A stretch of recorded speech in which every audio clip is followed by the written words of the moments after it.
everyone, and welcome to Tabor Talk. I'm your host, Michael Tabor. So, getting right into this, I think this is my fifth video for today. I'm on a roll. I feel good. I'm inspired. There's so much to talk about. So, anyway, I received a text yesterday from somebody I like very much. In fact, I met her here on social media. I met her on Facebook like 4 or 5 years ago. Was it 4 years ago? Just going back and forth, and she's an anti-Trump person, and a bunch of us. We got together, women, and she's super smart. She's writes really well. Her commentary's so scathing. I mean, she is much better than I am in terms of just writing. Her writing is way better than mine. Okay, so she's amazing, and I hope she doesn't mind my talking about her. I'm going to send this to her afterwards. But she didn't like the video I did yesterday on, let me just grab this here. It was, is there a God and is there life after death? And I said, yes, I'm 99% certain, and I talk about universalism. So, my friend, I'll just give her first name. My friend Margaret is an atheist. She was raised an atheist, doesn't believe it at all. And she has great points. I totally get that. I mean, I was basically an atheist agnostic for 30 years. I wouldn't say total hardcore atheist, but more definitely agnostic. I didn't know, and totally leaning towards like, this is it. Shit happens, you fucking die, randomness, and you know my story, right? Raised a Catholic. When I reached the age of reason, as atheists like to say, I lost my faith. I was like an atheist and agnostic for 30 years. And in 2014, I had an accident. I fell from an embankment, broke my back, died in the hospital, and I had a near-death experience, an NDE. I talk about it a lot. Go back to my old videos. So that convinced me. I'm like, whoa, there's something. I am convinced there's a God, and I believe that there is life after death. Now, if I did not have this experience, I don't know. Like, I probably would still be an atheist agnostic. But now that I've looked at the data, all the information, just even without an NDE, I'm convinced that there's something. I don't know for sure. For certain, nobody does, right? Okay. So I understand you, Margaret. I totally get it. I'm just going to read this. She's so awesome and interesting and fun and scathing too. Like, listen, okay. She says to me, Mike, I'm sorry, you seem deluded. God? Question mark. Righto. What does a belief in God get me? False hope. Please clue me in on what exactly God does. Or maybe there was a God to create the universe, and now God isn't needed. Maybe God is dead. Nietzsche, hello. For surely a benevolent God would step in and fucking save Earth. Our planet has a terminal illness, likely to die in 12 years. Where is God in the mess humankind has made? I see no signs of presence that will save us from ourselves. We are doomed if you believe in science. Maybe I'm silly to believe in science, or maybe I'm on target.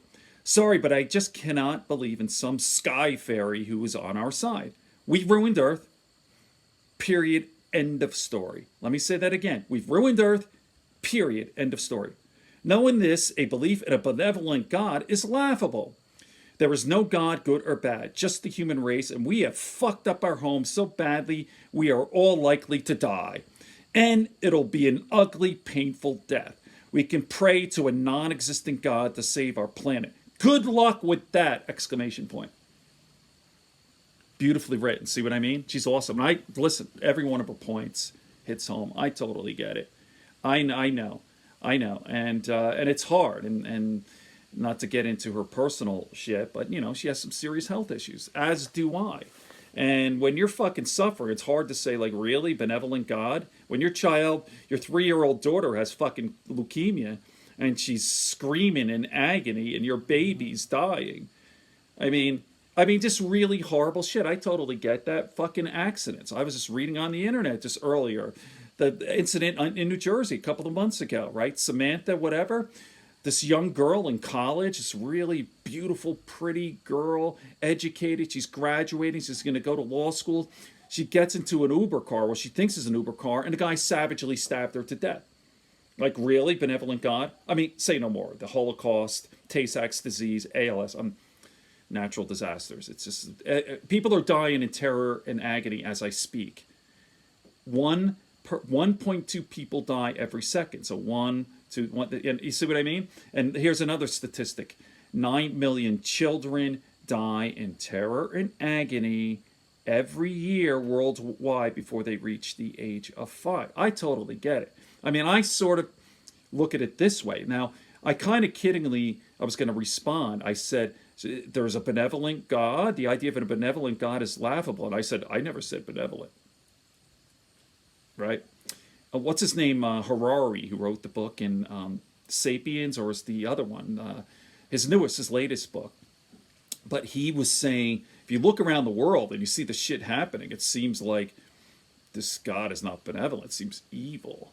Right? That's the very definition of evil, right? So if you have, right, an omniscient, omnipotent, omnipresent God, and he's supposed to be omnibenevolent, like those three: omniscient, omnipotent, omnipresent, right? All knowing, all powerful, and everywhere, all the time, every second. And you have these horrible things that happen, right? If you could stop a child, if you could come in and intervene and save a 1-year-old from dying in the horror, in absolute horror, an innocent child, and if you have the power, you know about it, you could prevent it, but you don't. That's the definition of evil, right? So okay, so I totally get that. I know the arguments. Now, what I say when I think there is a God, I think that there is some level. I think that we're looking at reality in a weird sort of way. It doesn't seem like God intervenes at all. I've done several video recordings on intercession and intercessory prayer, and I totally agree. Like, you know, like that. In fact, if God would pick and choose and intervene on someone's behalf, like occasionally, that would be evil. Like, if you're going to do it, you got to be consistent here. Like that fickle sort of way, that's evil. A lot of these Christians are fucked up about that. They are like, oh, I prayed for my aunt and her eczema went away, and yeah, God, I have a spontaneous remission with cancer. I mean, they're either not too smart, or they're stubborn, or they're afraid. I don't know. There are a whole host of reasons why people stick to that intercessory prayer. It's obviously false and bullshit and not true at all. So yes, Margaret, I do understand. There is really, and this is a fact, I'm going to state a fact, there is no good evidence to suggest that there is a God, especially a benevolent God. I mean, there's evidence, but whether you could say is it good, no. I totally agree. Like all the stuff I believe, like I believe that we might be, the best argument is that we're in some sort of simulation, like AI, all, you know. So, but all this stuff, like anything that's, well, you might say, I wouldn't, well, woo-woo, some people call it woo-woo, like is there a God and is there heaven? And I don't know, are there ghosts and all this kind of stuff? You might believe in it, but there's no evidence. Or how about aliens? Or is there life on other planets? Statistically, yes. But to this day, there's no evidence for, let me say this right here. There's no evidence for a God, right? You may believe there is, but to date, 2019, Tuesday, right? October, what is it, 7th? I mean, to date, there's no evidence. There's no evidence that ghosts are real. There's no evidence that we've had aliens or any of this, that there's an afterlife, right? People have had near-death experiences, but obviously they came back. They did not die. I did a video recording. If Abraham Lincoln came back today and he went on tape and he said, here I am, and there is God and there's Jesus or whatever it is, and look, I'll demonstrate that I have supernatural powers. Now, I'm going to turn myself into a frog right now. Boom. I'm going to fly to Mars and watch me. I'm going to jump up, and I'll stand on Mars for a second and come back and then turn into a grasshopper. And like all the tricks just to demonstrate and prove, yes, there is a God. I died. Here I am. Don't worry. All right. Reductio ad absurdum, little here just to prove my point. So, Margaret, I just want to say I understand there. It's a feeling. I think there is so much that scientists don't know. A whole host of questions in terms like what happened before the Big Bang? What is the Big Bang? What is dark matter? What is dark energy? What is consciousness? Well, here's the biggie. Why is there something rather than nothing? The scientists can't answer. No, but the scientists can't answer it. Nobody can. So my belief in God, is it a default? Perhaps. I get it. Okay. On that note, I'm 10 minutes in. Good friends, good books, and a sleepy conscience. Peace, love, and understanding here on Tabor Talk.